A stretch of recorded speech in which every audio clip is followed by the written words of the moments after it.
All right, we're here. It's Tuesday, March 3rd. After much deliberating, we have decided that rather than wait for you to be fed, you'll be served during this podcast. I want my eggplant parmesan. We've made some arrangements. Yeah, 'cause I have low blood sugar right now. I just feel like I don't think I'm getting the right nutrition. Not during the podcast. No popcorn, all right. Well, we should make some changes then. I think you just accused me of handing you old drink from water around. How old was this? It was just opened for you. I saw him open it. Then why is it so warm? It was probably sitting out somewhere, but it's fine.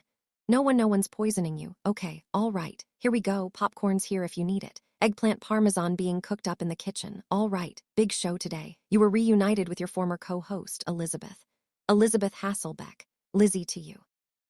Lizzie, yeah, how was that? Did it feel like old times? A little bit. Yeah, she's a good kid. Yeah, I always liked her. We used to fight on the air about politics, but so what? Yeah, you've been fighting with everybody about politics. I would. No matter who would disagree with me, I would go up against them, right? To have that was the show. It was called The View. People don't seem to remember that that's what the show is called. This thing is like acupuncture. You're taking your thought you were going to fight me. You're taking your earrings off. I don't know what's happening. But I always liked her. She's a nice kid. Yeah, I think for some reason people think you guys are at each other's throats all the time. No, it's fine. Don't. Yeah, all right. Today you could see we're friends, we're friendly, watch the show. Yeah, no, it's nice. It's nice to have you guys together. And then she was on for 10 years. That's a long time. I mean, not by your standard, but by most people's standards. She's I think she's tied with Sunny possibly as the third longest tenure host. Is that right? I think so. How about that? She was on longer than Meredith and Star and all those folks. That's true. She was longer than Meredith. Yeah. Oh yeah, how about that? Oh, sorry. Fourth longest. Star and I communicated on by text recently. Yes. So how are you? So I said, oh, my foot hurts because I'm old now. She goes, we're all old. She says, the young one is 50. Yeah, Debbie Metapoulos, the young one is 50 years old. Well, there you go. Speaking of that, we talked to Debbie about the idea of doing a rewatch podcast of the first season. That's fun. With all you guys talking, we did that once, didn't we? No, just not we did, we've done interviews. But this would be you guys on a podcast watching old episodes of The View and talking about the old days. That's a good idea. Speaking of reunions, you also reunited with Joan London today for Morning America. Reunion day for me. Yeah, how about that? Joan and I worked at Good Morning America. She was there with David Hartman during those years, and I was answering their phones. I was answering everybody's phones. Yeah. And I often tell this story about what a hostile receptionist I was. Yes, let's hear it again. Here's the thing. I was overqualified for the job, right? So you resented that this was I had been a high school teacher. I had a master's degree, right? And now I was answering phones. Why? Because I wanted to get into television. And you just can't get into television. It's very hard to even get a job as a receptionist in television. It is for sure. The only way there aren't even receptionists anymore, really. No, that's true. But the only way you could do it was either you knew somebody like my ex-husband's cousin was the lighting director. I told you this already. Or you came through office temps, which sometimes that happened and you were there and they liked you and they said, hey, why don't you stay? We have a job. Yeah. So those are the only ways. And so that would happen. My version was internships. That was the same kind of thing. They didn't even have it in those days. I don't remember. That was a big thing for me. Yeah. What did you make of her memories of Barbara Walters basically telling her to take the projects they offer and just make them amazing? Yeah, just take whatever stupid project they gave you, Well, those days were very hard on women, as she pointed out today's show. Yeah. And Barbara in particular was the object of a lot of sexism and resentment and jealousy and hatred from a lot of the men that were working there. I remember Barbara Walters got $1 million to work there. They were like, how dare she? Harry Rear, he was not a nice guy of what I've read. And Barbara was a star at that, and Barbara was a star, and she was different, and she was good at a job and hard worker, and they didn't like it. They resented it. Yeah. Joan also talked about being a GMA when she was found out she was pregnant and actually doing the job where she could breastfeed. Nobody was doing that at the time. No. Did that strike you as odd at the time when she was I used to make jokes. about it and say to people, she's not here, she's lactating. I'd say that on the edge phone to people. Was it difficult for you when you had a kid and working and all that? My kid was by the time I went to a job like that, right? My kid was in school already, right? She was popping bobbies out while she was there. She was. No, for sure. Yeah, she had a lot of kids. Elisabeth was saying that it was an inspiration for her for paving the road 'cause she popped out a couple kids here, too. As Sarah Haynes. Yeah. I mean, think about it. Even Meredith Vieira, who didn't have she had young children, but this job, the view was tailor-made for her because she could come in early. The kids are in school or with a nanny, let's say, or with her for a husband, I don't know. And then she would get home, by 1:00 in the afternoon. She was back up wherever she lived. She also talked about how she never expected to be in television and kind of fell into it for who? Yeah. Well, I told you I got in the job because of my ex-husband's cousin, but nobody pushed me, right? No, but TV was always like an end goal for you. Or was it just comedy? I liked television and I thought it would be good for me. MHM. But nobody I always say my family was very supportive of me. My aunts and uncles, my mother, everybody. Sing, dance. They gave me everything but an agent and a con and a contact. So I had to get married to have a contact. And it worked out. There you go. If nothing else, you got a kid and a good job out of it. I never regret any of those years with my first husband. They were fine. Yeah. Tomorrow you'll have another reunion on the show because Christina Applegate is one of the guests and you were in the movie Hall Pass with her. What do you remember about Hall Pass?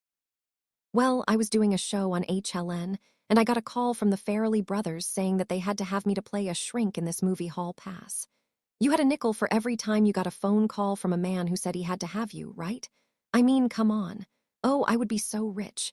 So, one of the Farrelly brothers really was insisting that I was the only therapist he could see in this movie. That's great. And I said, well, I'm busy. I always turn things down. I turned down Ted Lasso. Don't get me started on that. That makes me so mad. I can't even talk to you about that. But I had a job already and I was busy. I didn't need to have it be in a movie. So finally, I don't know, I said, okay, I'll do it. And they flew me down to Delaware, I think. Was it? Sounds right. Where are the Del Who studios are? The Del Whoosies. Yes.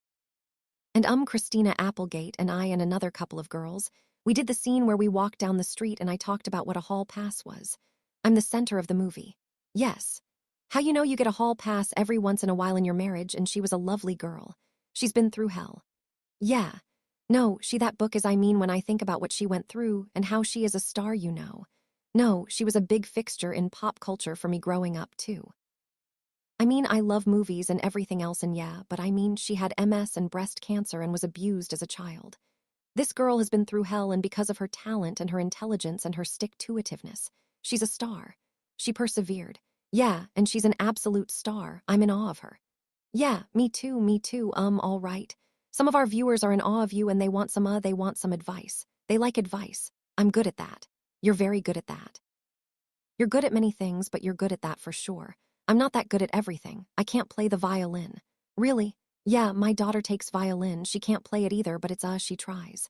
If you could do an instrument, what would you want? So if I told you the story about the instrument I played, no. This is one of the most humiliating stories of my life. Okay. So I took in elementary school the string bass, the big giant upright string bass. Yeah, exactly. That for some reason I thought I could do like the jazz, like boom boom. Yeah, it was very hip. Yeah, not so much. Me not so hip. So I wasn't very good at it, but I was playing in it and I was on my way to the orchestra showcase or whatever. My parents were in the audience and all that kind of stuff and I'm carrying the string bass and I'm right outside the stage and I trip and fall on top of the bass, shatter it into a million pieces. Oh my God. So I couldn't perform, obviously. My father had to buy a new string bass for the district and it was very expensive. Was he annoyed? So angry I never picked it up again. Well, it wasn't your fault that you were clutch, right? I was a clutch. Yeah, but so I never played an instrument again. Well, you were traumatized by yourself. I was. Oh my God, I'm just picturing you as a kid. You should bring in a picture of yourself when you were a kid. I bet you look exactly like you do now, only smaller. Well, I'll see if we can post one into the show. All right. So did you ever play an instrument? No, nothing. Do you ever wish you did? Yeah, I wish I did. I mean, my mother, my girlfriend Julie played had piano lessons all the time, and it was takes up your playtime playing time out in the street, so I didn't want to do it. Stupid. In retrospect, I wish I played piano or guitar. Either of those would be great. College. I think my grandsons take doing piano lessons. I hope so. Yeah, that's good. All right, we have the viewer advice questions for you. Here we go. First, we hear from Charlotte. Charlotte asks, I'm just recently married and I want Joy's take. What's one mistake that you see couples make over and over? I think that one of the things that I have a good marriage about is that whenever we disagree or have a fight or even get yelling, if we get yelling, we start laughing. MHM. You start laughing. It's just stupid. Don't even bring the whole don't even go there, you know? So that's one thing I would say. Make sure that you have a sense of humor about each other. I could not be married to someone that wasn't funny. Yeah, or fun. Or fun. Yeah, and Heather's both those things. This came up the other day and this rocked into my core. Apparently, a conversation happened between my oldest daughter and my wife, and my oldest daughter said that Dad isn't actually funny. He's just dad joke funny. Oh, what a shot. I mean, a little witch. I mean, she's disinherited for starters. First of all, she doesn't want me to be real funny 'cause I'll cut her down. Like, maybe I'm a little goofy with her and stuff, but I'm hurt by this. You've said I'm funny. That's hi, you're funny, you are funny. And my entire listen, David Letterman thought you were funny, so who cares what your daughter thought? Exactly. I've made very famous people laugh. Yeah, so, and also a child's sense of humor is not the same as an adult. She thinks I'm lame, I am very that bothers me, all right. So Charlotte, hang in there, what was the answer? Be funny. There are just have a sense of humor about marriage. Yeah. Don't take anything too seriously. No, even in bed, laughing when you know things go wrong. Laugh. And then also I would say have separate money. That's interesting. I do. I believe in that. Yeah, you can have three, you need three things. You need one for the house that you both contribute to. All the expenses for the children go into that pot and then you have your own money. Doesn't it end up with problems though? The idea like, oh, how much money are you putting away, squirring away? Isn't that no, you have to be honest about how much you're doing. And by the way, sometimes one person makes a lot more than the other, so then it becomes an issue. But see if you can work it out because it really helps to have your own money. Did you in your first marriage or no, not so much? No, we were so young. We didn't know. We didn't know what we were doing, right? This is from experience. Yeah. No, my wife and I had no money when we got married. So then it's both of your money. Yeah, but it does help to have a little something on the side if you want to buy a particular lipstick. I don't want to ask you for money. Yeah. Well, she doesn't ask anyway, but yeah, all right. Shannon though, Shannon asks, what's Joy Behar's go-to style rules for dressing on The View? Black. Black. Well, right. For instance, right now you have the iconic jean jacket, Joy. Yeah, this is my favorite, Joy. Jean jacket's fine, but I don't really a lot of them dress like they're going to the Emmys on this show. Yeah, they do. But I like to just wear my black pants and change the tops so that it's easy to go from one thing to the next. And the whole thing is about earrings. Yes, because we're basically what you see as a talking head. So it's about the earrings and the necklace, right? If you have a necklace, that's all. Yeah, that's pretty much right. But I've noticed you have a lot of jackets that have various bling on them. Not today so much, but that is not my choice.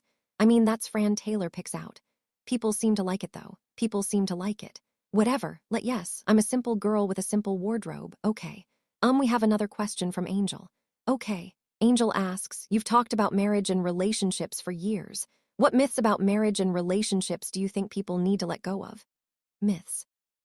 Yes, oh, that it's easy, that it's not a job. It's a second job. Yeah, you think in the beginning you're running towards each other in slow motion. All the sex is hot and then starts to, get a little bit less and then you have to face each other. And then you have to work on the relationship. It's like collecting tolls on the Jersey Turnpike. But I wouldn't say at this point, are you and Steve working hard on your relationship? No. You're just no, but we've been together for 40 some odd years now. We know each other. We can be in the same room for hours and never say a word to each other. Right. And you're happy, both of you in those moments, perfectly happy. Or he'll be in one room watching one TV show, I'm in another. Yeah, that seems like the dream. You both have the exact same level of tolerance. We do. We're very good. We have a very good relationship. But I was reading about it the other day. I should have brought it in. All the things that we don't have in-law problems 'cause they're all dead. Sure, we don't have money problems because we have enough money. We don't have children problems because my kid is grown up and he doesn't have any children, right? So what's left? No, I guess that's an yeah. Yeah, God willing, you're healthy, everything's good. Yeah, well, that's the thing, you want to stay healthy. Yeah, there you go, all right, so you've got to pick up. So he's he's like Doug Emhoff. He'll help in the kitchen. I thought he sets the table. He cooks. Yeah, he does things. He doesn't think of himself as a guy who only does the guy thing. He's the second husband of the View. It's good. Every woman needs a wife, said Gloria Steinem one time. That's true. And so we all need a wife. Every man needs a wife. Every woman needs a wife. Somebody to help them. Yeah, I need to get one. All right. There. Let's also get a take on a story from the Hot Topics list today. All right. Young homeowners use the bank of mom and dad. Are being pressured to live near their parents. What's your take on this? Should there always be strings attached when you borrow money in a situation like this? If you give the kids something, do you feel like, yeah, now you need to pay some attention? I don't believe in that. I don't, and this may sound very virtuous. I'm not virtue signaling on other people. But when I give you a gift, I have no strings attached. I do not expect anything back. If I did, I would not give it. As we've established, when I give you a gift, I do expect something back. You do? Yes. That's true. For years you were giving me these Christmas gifts and I was not giving you one. So you insisted, and then so this year I insisted. I just mentioned it on the you mentioned it, which I would never do that. So did Class A, I can't even begin. Although we did talk, you gave Ana Navarro a hard time about not sending a thank you note for her wedding to make sure she got the damn gift. Yes. No, I understand. That's different. All right. But I got you finally a Tom Ford tie. Do you wear it? I have not had occasion to yet. But it's the first tie I'm going to wear when I have a reason to wear a tie again. I'm ready for it. All right. I'm going to, if there's a funeral, if there's a wedding, if there's a president on The View, I will wear this. I'm ready to go. Yes. All right. I wasn't going to wear a tie for Zach Braff, like I gotta, and I love Zach. Do we have anybody coming on who's very important? I'm sure we have many people coming on who's very important, but I haven't worn a tie. I'll get it there. All right. Lindsay Lohan has made some news in a new interview where she wonders she was looking back at her young years in Hollywood and wondered why she wasn't better protected. She said, "Now I look back and wonder why didn't anyone just go and take me out of there, protect me more. I don't know if it was that easy, but she said, you don't know how to do that yourself when you're a teenager. What would you do if you saw your almost adult children in trouble like Lindsay was? Your daughter was a good girl. I'd send in the rescue squad. Yeah, most of the stories you hear are that. Well, it's funny because even we've just doing The View, I'm around a lot of former child stars over the years. Raven's got a lot of stories. Candace Cameron Bure had stories. I don't think they have regrets of their upbringings, but it's treacherous being a famous young person. Well, Shirley Temple. Yeah. And Margaret O'Brien back in the day, Judy Garland, they gave her so many drugs to get her up and then to put her to sleep.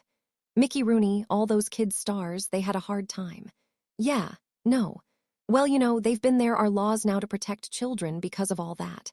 Yeah, but people have to respect the laws, and I think you have to. I think it does come down to the parents and the support system you have. Yeah.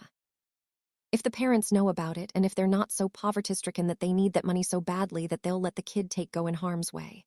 Absolutely. That happens. No, absolutely true. Yeah, all right. There's another topic here. The FX series is out. Love story. It's about the John. Yeah, and Carolyn Bet. I heard that Schloberg is not happy with that. I heard that too. It's making news. We've talked about on the Weekend View. Is there another iconic couple in real life that you'd like to see a series like this made about? There's nobody like the Kennedy family. No, there's nobody like Jackie and Jack. Sure. Even the Reagans and George and Laura, maybe they're kind of interesting. Maybe a Barack and Michelle. Yeah, but we heard a lot about them. We know a lot about them. Well, we knew a lot about the I'm interested in George Herbert Walker Bush and Barbara Bush, that couple, 'cause she was a tough cookie, that one. Yeah, when Jerry Ferrero was running against him as a vice president MHM. They said, well, what do you think of her? And she said, rhymes with rich. Yeah, how about Ron and Nancy? No. Yeah, all right, I'll see what we got. Taylor and Travis. No, all right. Well, that's all I have here. Do you got anything? What's going on with you? Oh, I want to eat something. I know, I never don't you say I have low blood sugar. I am trying to keep it on long enough for the arrival of where is this eggplant? What are they going to Italy to get it? I think they're making it in the back. This is the most exciting part of this podcast today.